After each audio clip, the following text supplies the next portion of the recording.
Hey, how about a Yahoo? Okay. Yeah, I like that. Here's one sent in by Emma Cant. Thank you, Emma, for also emailing us and letting us know about the... What? I think it's Kant. No, it's not. No, I received an email saying from Emma... Thank you, Emma. Sorry, I goofed it up so bad, so many times. It's from Yahoo Answers user Trickster, who asks, I was at a zoo today, and I had my backpack open. When I got home, I realized a small animal had flown inside. Should I return it to the zoo? What? The subtext.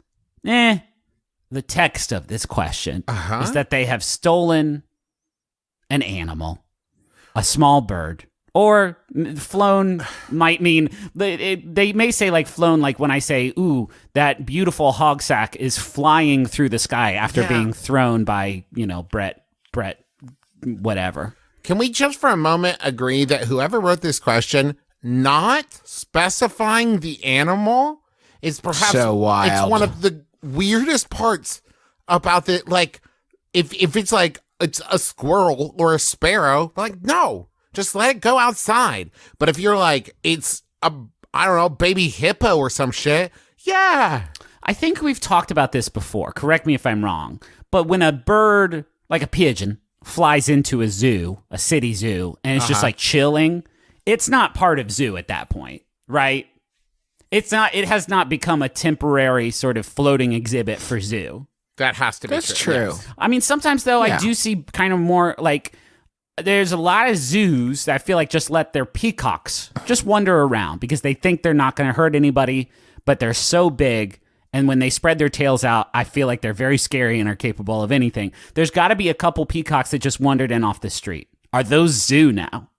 Huh. Now you say wandered in off the street, which would lead me to wonder, where is this zoo? Oh, New York City, baby. Home the Big of peacocks. Apple. The natural peacock home. So I stole a penguin from the zoo because I read a cool book, a cool autobiography about a penguin haver that I really liked. And so I thought I would get one for myself. And how do I get it back into the zoo, though? Yeah. Because they check your bags. Yeah. Yeah. Here's what you're going to have to do. You're going to have to go back to the zoo and say, I would like to donate my animal to this zoo. And then they'll look at it and be like, that's little Jeremy. We know this bird. We know. We're zoo. We know which one is Jeremy. You have put a mustache on Jeremy. Yeah. We know him. Oh, that would be kind of fun, actually, to Jeremy to put like kind of sunglasses and fun shoes and a tank top on him and just walk him into the park and say he's your nephew. This is my nephew Jeremy. I want to show him the zoo. And then as soon as you're through the threshold, you 180 walk out, and then it's just a small penguin boy waddling around the park. Somebody's gonna pick him up, no question, and get him back where he belongs. At the end of the day, he is still a penguin. Before you go into zoo, that's your nephew whose feet makes loud sounds when he walks. Yes. Although you did already pay the ticket price to get you and your nephew in, you could at least just enjoy your day. Just show them around. Just enjoy your day first. Show them around. Ask the concession stands if they have any fish. Yep.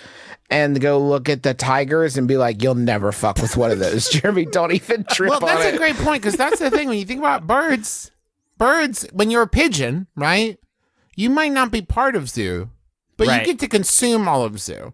But when you're a penguin, can you imagine if a penguin, you just took it over and said, hey, look at that animal. And was like, look whoa. At that hey, elephants exist. What the fuck? How does it feel?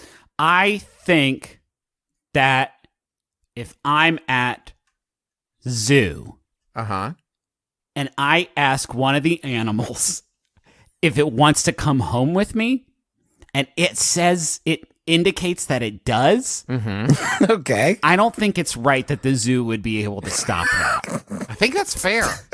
I think if I go to the penguin exhibit at the St. Louis Zoo and I walk up and those penguins are so close and I see a cute little rock hopper, he comes right up to me. He's like, "Bark," and I'm like, oh shit.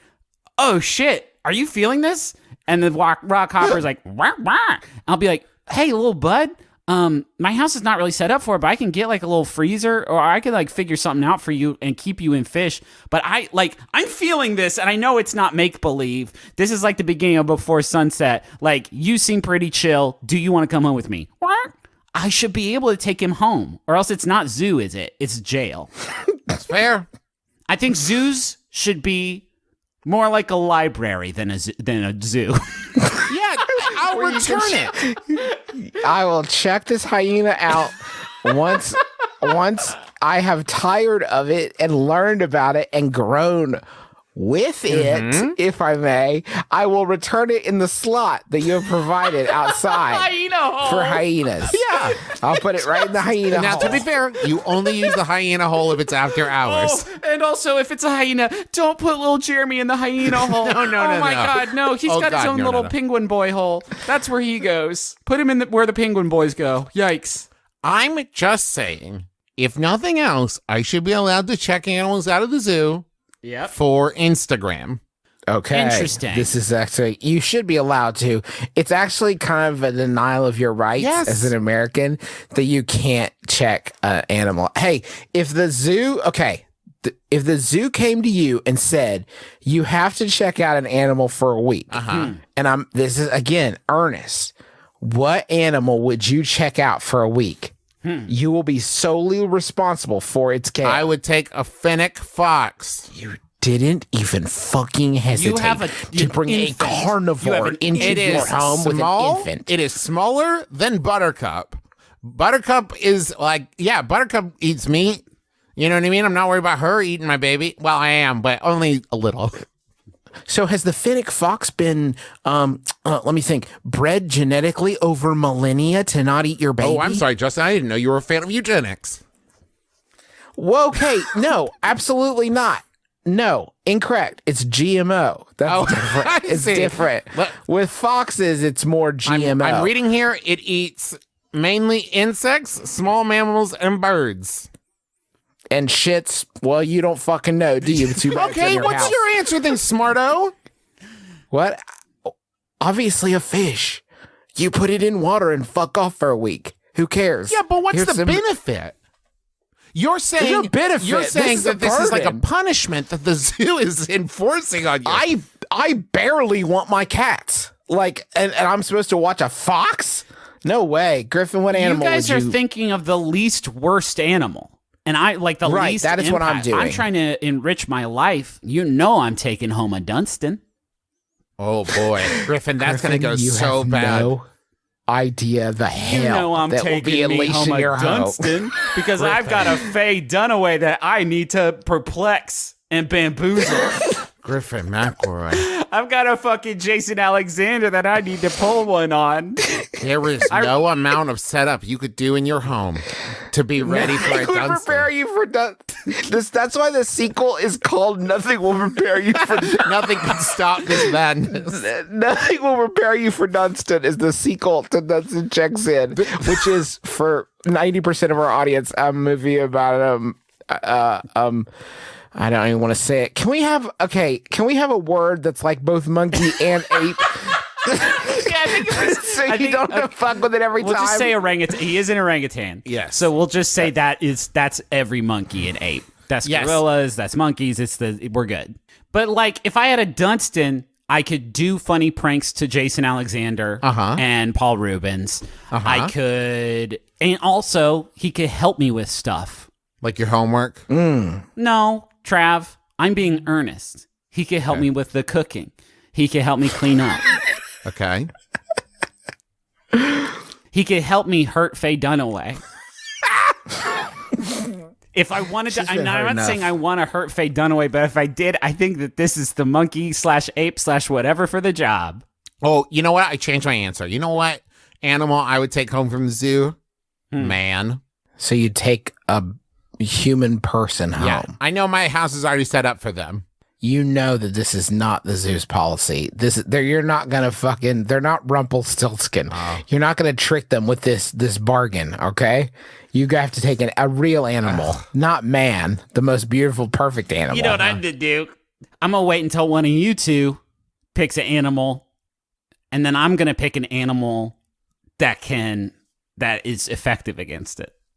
Oh, like a Pokemon. Okay. Yeah, say Justin gets a hippopotamus. Uh-huh.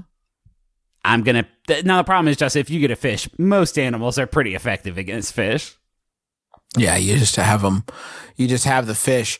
I want to make a quick announcement. Normally when we talk about animals, people who know more about animals than us decide to saddle up and come on over and tell us the things we said that are wrong. Please save your time. Unless we know all the unless you're Jeff Corwin, because I've been meaning to hang out with that fool. If you want to get at us with your animal info, or just Travis, I am not familiar with your stuff. Oh, Jeff Corwin had a great show on Disney when I was growing up. It taught me a lot about how to pick up snakes with a big hooked Riddler cane. I learned how to pick up snakes from Mystery, like a proper gentleman. He taught me about negging snakes, and that's our show.